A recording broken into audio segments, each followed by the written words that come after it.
The ground was cold and hard beneath Twilight's hooves, like polished stone. She couldn't remember how she'd gotten here. Her last memories were of being at dinner with Spike and Starlight talking about a recent changeling rally in Canterlot.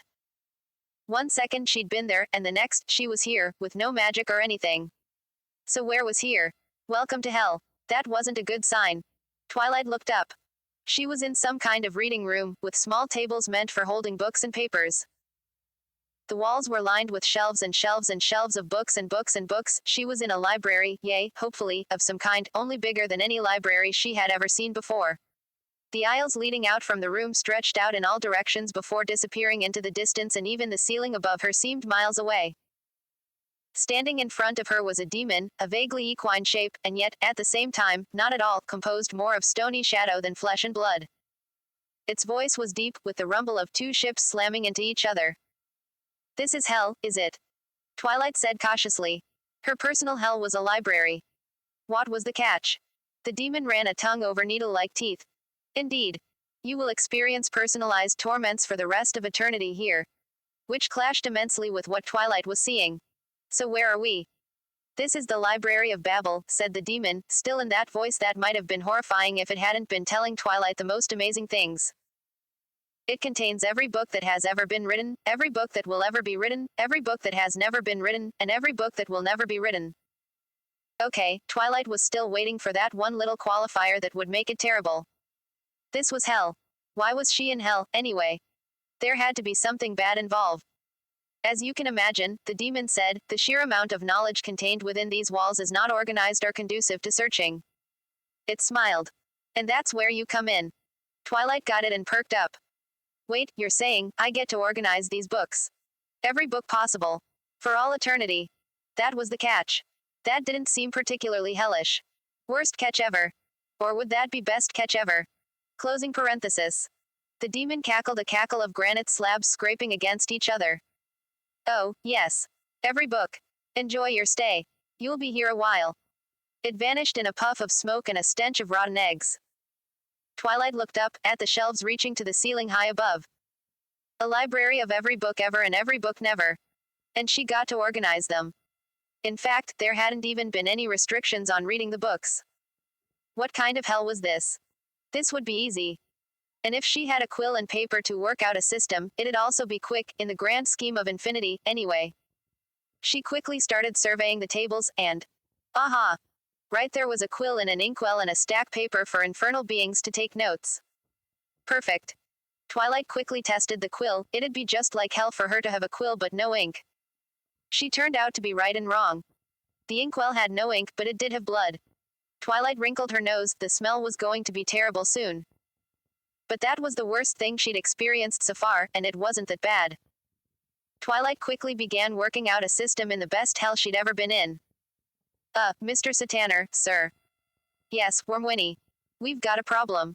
You know how I sent a soul to organize one of the libraries of Babel a while back?" "Sure. Standard punishment for..." "She did it." "Come again." "She did it. She organized the library." "The whole..." "Yes, the whole thing." "You think I'd be here if she hadn't organized the whole thing?" "That's not possible. The library is infinite. Look, don't ask me how she did it, but she did it.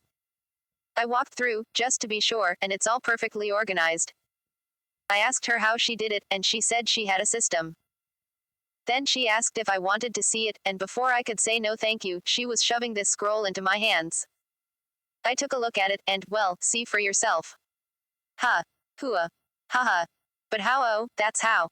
Ha. Ha ha ha ha ha. Wow, this is really clever. She's even got the permutations of books properly separated. And, yes, I tried disrupting her system, throwing it back into chaos, but it's like she's psychic. The moment I leave, she runs past me, apologizing because there's a disturbance in the folio, or something. I go back, and the books are organized again. I once tried to disorganize them while she was watching and she hissed at me. You were scared of a pony hissing at you. You didn't see her. It'd make Beelzebub run for the hills. Right. Look, one way or another, what are we gonna do? Now that she's organized the library, she's just sitting around reading books. And not just as a way to pass the time. Sir, I think she's having fun. I'll send someone over to you to help look into it." Make it quick, we don't want to sully hell's reputation into one of rainbows and butterflies and flowers. Except when the person involved hates rainbows and butterflies and flowers, but you know how rare those are. Twilight trotted over to a table and laid the book she had found on it. According to her system, this was the ultimate Drost novel, and she wanted to test that.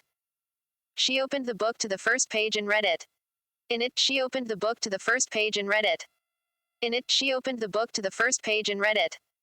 In it, she opened the book to the first page and read it. In it, she opened the book to the first page and read it. In it, she opened the book to the first page and read it. In it, she opened the book to the first page and read it. In it, she opened the book to the first page and read it. In it, she opened the book to the first page and read it. In it, she opened the book to the first page and read it. In it, she opened the book to the first page and read it. In it, she opened the book to the first page and read it. In it, she opened the book to the first page and read it. In it, she opened th. Outside it, she smelled fire and brimstone. Sigh. Demons again. But then, this was supposed to be hell. Maybe they were finally going to step up their game and turn this into something genuinely hellish. One of the demons looked a touch annoyed, but mostly in control of himself. The other looked nervous, constantly shifting his weight and glancing around at nothing in particular. The in-control demon cleared his throat. I am Screwtrot. This is Wormwinnie. Hello. Twilight waved cautiously. What was this about? I'm Twilight. Twilight Sparkle. How are you enjoying your stay in hell?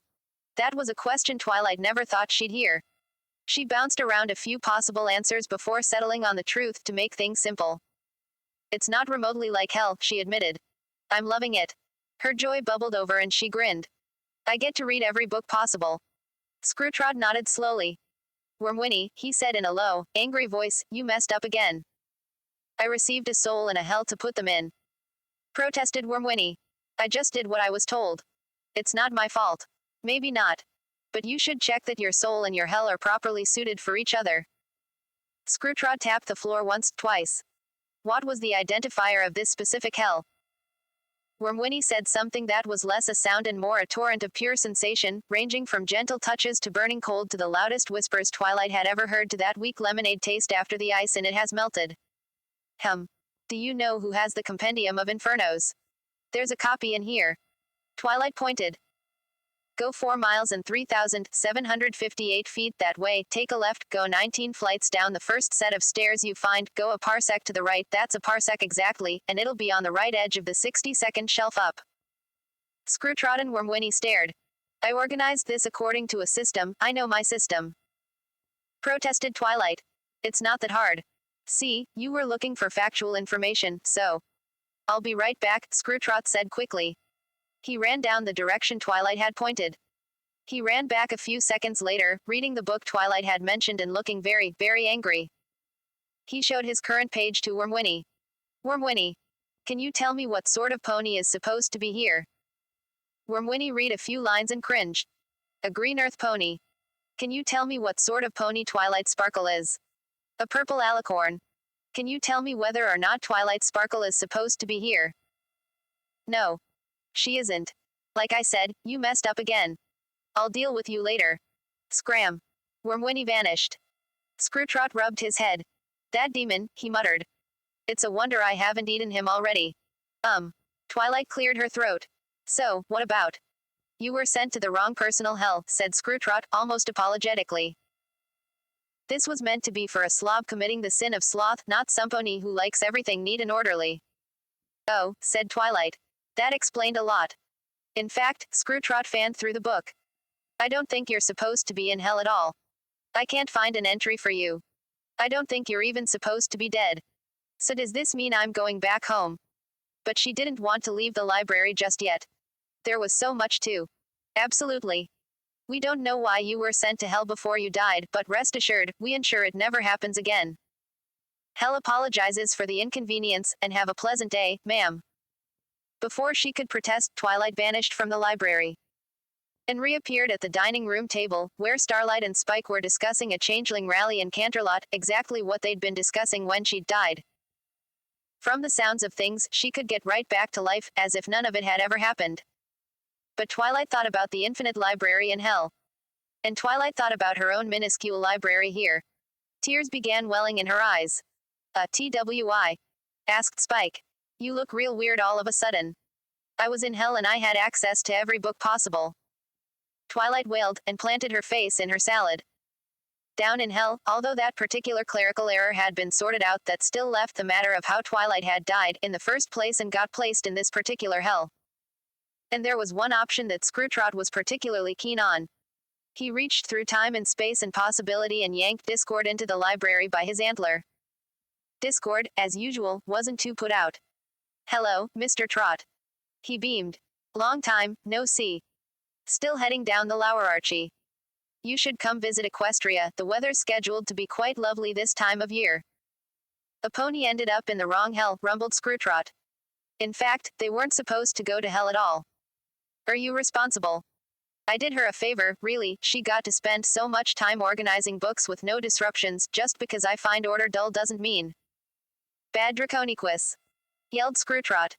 He squirted Discord with an acid spray bottle. Bad. You're not supposed to interfere with the afterlife. I resent that. Protested Discord, flailing his arms to protect himself from the acid. After all, it would get him wet.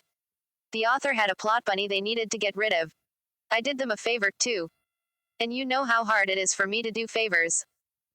He scraped a drop of acid from his fur, licked it, and cringed. Oh, please. Sulfuric. Still. You really need to switch to fluoroantimonic. Too much work. So you say. Discord wriggled out of Screwtrot's grasp. Anyway, I shouldn't keep you any longer, not with all the work you have waiting on you. Toodles. And he was gone. Screwtrot sighed, but there wasn't anything he could do about it. He did need to get back to work. Another day, another damnation.